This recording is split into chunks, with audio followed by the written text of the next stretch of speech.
First and foremost, can I say Eid Mubarak to all of you? And I'm sorry it's a little late, but I blame that entirely on Chris Doyle and Caabu.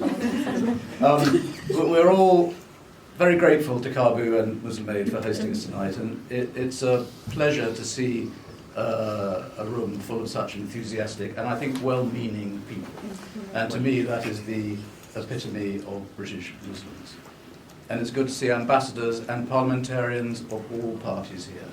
So I take this opportunity to extend my personal good wishes to all of you and to all Muslims throughout the United Kingdom.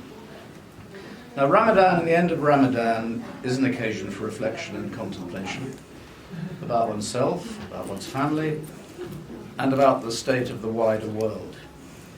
Now, compared with so many Muslims elsewhere, the plight of UK Muslims in their daily life is essentially free of persecution, free of prejudicial law, and free of the ever-present threat of guns and bombs. So it's therefore important for us to turn our thoughts to the plight of those Muslims whose daily life is miserable and threatened, and who do not enjoy freedom from oppression. Now, for nearly 80 years, you will not have been free from such threats if you've been a Palestinian living in East Jerusalem or the West Bank or Gaza. Now, any reasonable person should accept the right of Israel to exist as a legitimate nation state and will roundly condemn the actions of Hamas.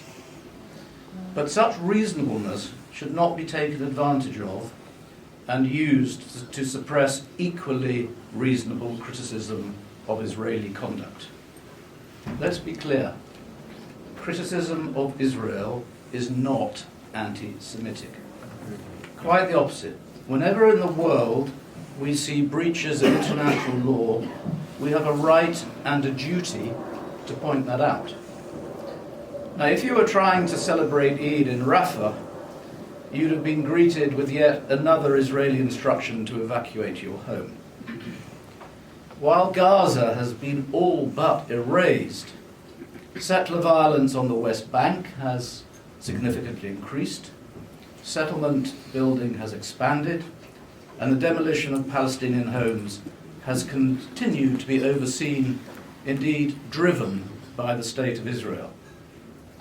You have to be a naive sucker not to understand that this is all part of a plan to turn the whole of Palestine into becoming part of Israel. Yeah. So relentless has the destruction of Palestine become. I'm afraid I think the Western media and Western politicians seem to have exhausted their outrage and concern. Even worse, they've become so devoid of any sense of humanity that there wasn't even a murmur of disgust when Michael Gove said that the IDF should be given the Nobel Peace Prize. Now, the months preceding the attack by Hamas on October the 7th were, in my view, a period of massive diplomatic failure. When lawmaking inside Israel was becoming more extreme, and its conduct outside its own borders was becoming more violent and predatory, there was hardly a squeak of protest from Western governments and politicians. So moderate voices inside Israel and inside Palestine were drowned out, and the extremists on both sides took over. Now, this has led, as we all know, to 18 months of heinous Israeli action. Israel has killed 55,000 Palestinians, many of them women and children. They've killed medics and aid workers. They've banned UNRWA and blocked humanitarian aid. They've bombed hospitals. They've displaced hundreds of thousands from their homes. They've denigrated the United Nations. They've repudiated the International Criminal Court. And they have banned the free press. And it now seems undeniable that the deaths of those 15 who were in their ambulances 2 weeks ago was nothing short of cold-blooded murder. They tried to bury the vehicles to cover up the crime, and only the Israelis would have had the diggers to do that. But it's simple for them. They don't care who they kill, and they excuse their murder by simply labeling anyone a terrorist. It's also a cruel irony that at a time when the United States is demanding that all other nations pull their own weight in defending themselves, no military activity is more heavily subsidized by the United States than Israel's occupation and violence in Palestine. And United States politicians call their calls for free speech appear utterly perverse when in their next breath they threaten universities such as Harvard and Columbia with the withdrawal of federal funding if they support or even allow pro-Palestinian voices to have their say. It therefore means that we should all speak out. But unfortunately, there is so much wrong with our own politics. People are bullied into silence, and there is a culpable absence of political leadership. The likes of Caabu, Medical Aid for Palestinians, and the International Centre of Justice for Palestinians, of which I'm a trustee, are consistently brave in their comments. They all show integrity in their activities.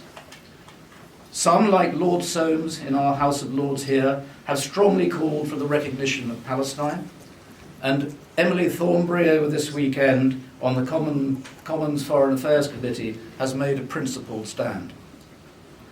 But most MPs for many years have displayed extensive moral cowardice. In the face of so much evidence that the whole world can now see, this failure to stand up for truth and for justice has become so inexcusable that it must come to an end. And as we've heard, and as we have here in the room, the deportation of 2 Labour MPs should spark massive indignation across the entire Parliament here, or else do we have any self-respect? And why indeed should anyone need Israel's permission to go into Palestine in the first place?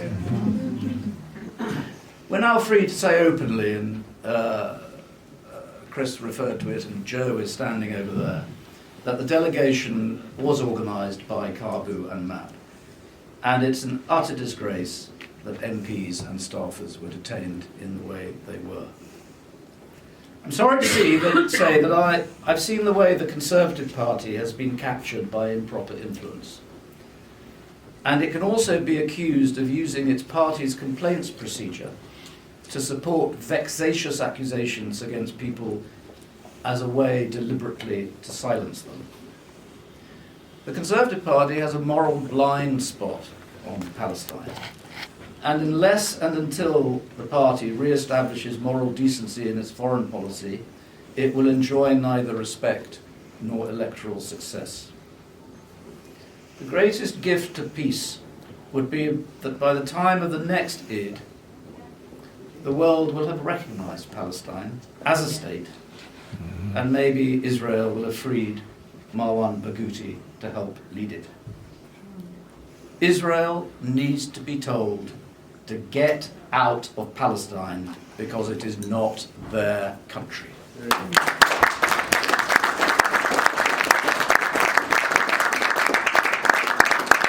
other country in the region which has dominated our news is Syria, as Chris said. Here at least there are some grounds for optimism. The torturous regime of Bashar al-Assad has been banished, and Ahmed al-Shara has shown himself to be far more enlightened and responsible than many people were predicting. The Iranians and the Russians have to some extent backed away. The Turks have reached an accommodation with PKK. The northeast of Syria has agreed to be part of the unified sovereign Syria, and the government has undertaken to protect the rights of everyone. This is a good start, and it would be unreasonable of anyone to demand perfection straight away. But instead we must wish Syria well and do our best to help. The 2 negative aspects are the danger of reprisals against the Alawites, and again, the unforgivable military activity of the Israelis in the south. Now the UK has got a long way to lifting sanctions, as has the EU, and I would urge them to open an embassy as soon as possible and do everything they can to help regenerate the economy as quickly as they possibly can. So, we live in a troubled world. We desperately need more enlightened and courageous political leadership. Politicians must have the resolve to stand up for what is right and condemn whatever is wrong. And I hope many more will do so in the year ahead. And I hope that the pessimism that I've been describing can convert into the optimism we all hope for.